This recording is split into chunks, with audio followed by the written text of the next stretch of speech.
So here's everything you need to make crock pot tomato basil soup. This is what we're having for dinner tonight. You need 2 14-ounce cans of petite diced tomatoes. You're going to need oregano, basil, and bay leaf. You're going to need a cup of diced celery, a cup of diced onion or diced carrots, and a 1 diced onion. You'll also need salt, 3 cloves of garlic, and then all of that will cook in the crock pot all day. And then at the end of the day, you're going to make a roux with a stick of butter, half a cup of flour, and you'll whisk in 2 cups of milk and a cup of Parmesan cheese, which I forgot to pull out. And then you'll mix that all into the crock pot at the very end. And so I'll show you how we're going to do that.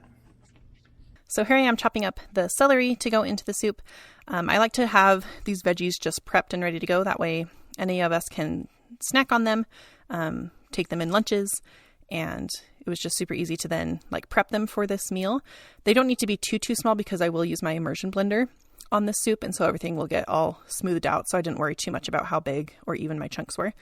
The carrots you saw me use were looking a little sad, so I decided to chop those ones up first instead of the carrot sticks that I had that I showed at the beginning part of this recipe. And then I just chopped up an onion. I like to keep those in my fridge. They seem to last a lot longer for me. And then I also forgot to show in my original ingredients that you also need some chicken broth in your crock pot as well. So here I just added 2 cups of chicken broth. I make my chicken broth just from chicken carcasses from rotisserie chickens. I'll link a video that shows how I make that.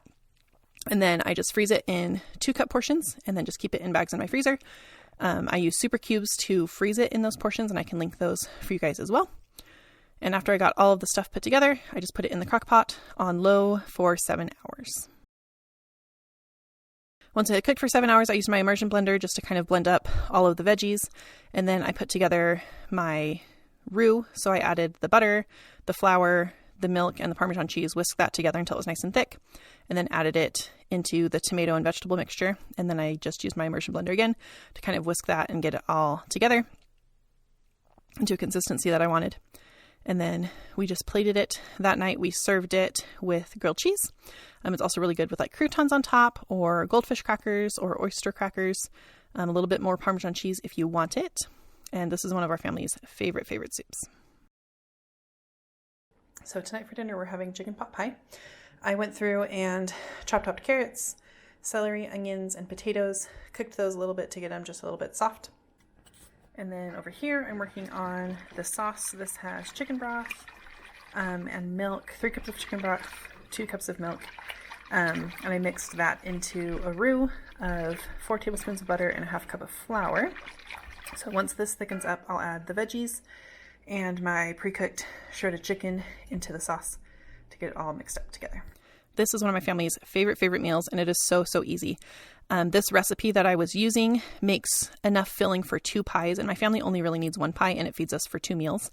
So you can see I'm adding, again, 4 more cups of the frozen shredded rotisserie chicken, and the residual heat is just melting and kind of thawing that so that it can all mix into the sauce. I actually made this sauce a day ahead of time because I find it's better to put it into the pot pie when it's cooled. And since I was already making that tomato soup and chopping up the veggies, I just did all the chopping at the same time. Here I'm using store-bought pie crust. I haven't ventured out to make my own yet, even though I know it's not too difficult. And I also usually put a top pie crust on my chicken pot pie, but I don't have footage of that. So here you can see what it looks like. It's definitely one of our favorites. Isla, my 1-year-old, loves this. Okay, so for tonight for dinner, we're having beef stew. So in the crock pot already, I have a couple pounds of beef stew meat in chunks. I have about 4 potatoes, some of our leftover carrots that are looking a little sad. So Isla's putting those in. Isla, can you put that in the crock pot? She's finishing her breakfast.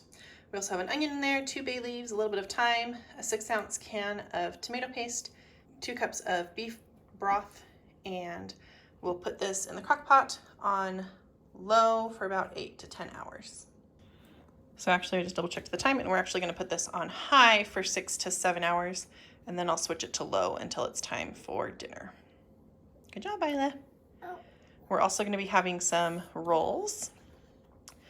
Just some frozen rolls that I will pull out and let raise and cook, and we'll eat that along with our stew tonight. So here's just kind of the remnants of dinner from that night, and I'd like to thank you guys for watching this video.